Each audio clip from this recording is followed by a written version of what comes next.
Ask about the walkout, the barrier collapsing, nearly falling on you. How much were you like noticing what exactly happened in that moment? You're obviously very focused on the walkout and the fight. Did you realize like how crazy that whole moment was? I noticed it for like a quarter of a second. It fell. I kind of like jumped to the side, stepped over the gate. I was like, one, that sucks for them. Two, don't think about it. Stay focused. And like immediately forgot about it afterwards. I didn't remember it happened until one of our cornermen brought up the video because one of my cornermen, the gate fell on him, like hit him in the hip. Yeah, he's alright.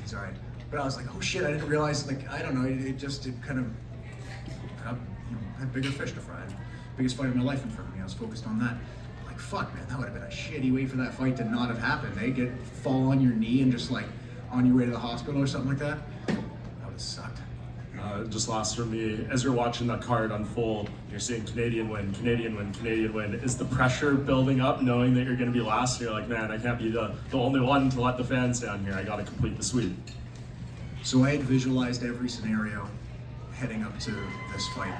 Ones where all the Canadians won, how does that pressure feel? Or how do I feel about that? Ones where all the Canadians lose, how do I feel about that? Ones where some of my teammates win and some don't, or it's a mix. Like how do I feel going into that? And I think I did a pretty good job of letting go of, being obviously super proud of how the Canadians held themselves today. Like we really held the fort down, man. That was incredible.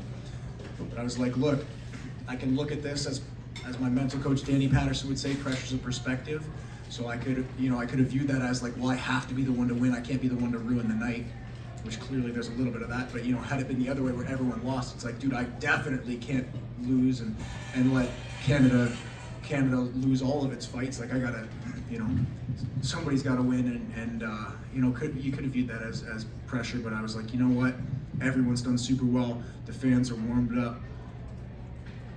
No pressure, man. This isn't pressure. This is privilege. I get to fight in front of Canadians in Canada on the world stage. There's nothing to feel pressure about. I'm so privileged. Just kind of like take a moment. They're like, we're back for you in 5 minutes, and just kind of like, as corny as it is, like look myself in the mirror, and before I walk out, just be like, hey man, forget results. I'm proud of you. I'm proud of myself. Like look in the mirror, just like, you're here. You wanted to do this since you were a little kid, since you were like 13 years old. You wanted to do this, and you made it happen. So just go have fun, enjoy yourself, take all this in, be present. Don't zone out. Don't let the pressure get to you. But enjoy this, man. This is a once in a lifetime opportunity. This is truly an amazing night. Mike in front of you. Andre Fili tweeted, "You're the next GSP," and he refers to you as the Canadian Connor. So I guess what did the UFC have in you moving forward? Like, what do you think they can? You're the one that'll spearhead this next wave of Canadian superstars. Number one, shout out to Andre Fili. I love you, brother. Number two, I'm not the next GSP. No, there will never be another GSP. GSP's the greatest of all time. He's truly a legend. I could never replace that man. Clearly, like, I'm nowhere near his accolades. Like, the guy's got, triple the title defenses that I have wins in the UFC. So let's, definitely no way I'm comparing myself to him. And I don't want to be the next George St. Pierre. I want to be the first Mike Malott. I love how I fight. I love my style. It's completely different from his, but I take so much inspiration from him. I had a GSP poster in my room as a kid and idolized that man. And one of my cornermen told me he was watching and he was there and he stood up and was celebrating when I won. I'm like, dude, that's so sick. Like, that's George St. Pierre, dude.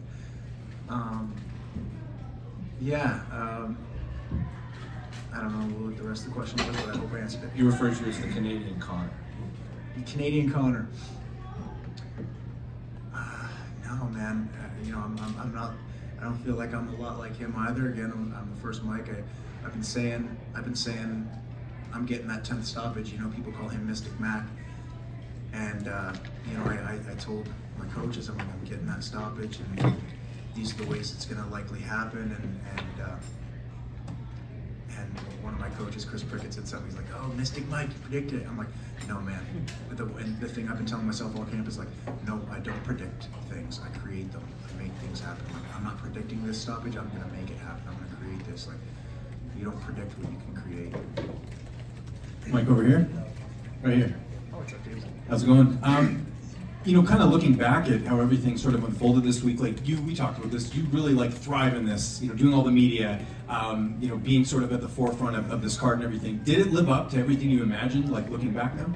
Dude, it was 99% perfect. Had I won that NHL 94 game against... I was going to say, did that rattle you at all? Was that on your mind? You know, had I won that game, it would have been a perfect week, buddy.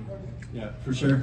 And, you know, again, like, I know the focus was totally on your opponent tonight and everything like that. Do you have an idea of when you want to have that next fight, or is it just, you know, take some time, enjoy the moment, and then sort of reassess? My focus wasn't even remotely on my opponent. My focus was on myself and the process in this moment. And tonight, I give respect to everyone I fight, and I analyze them as much as I feel necessary. But there's a reason I didn't really use it.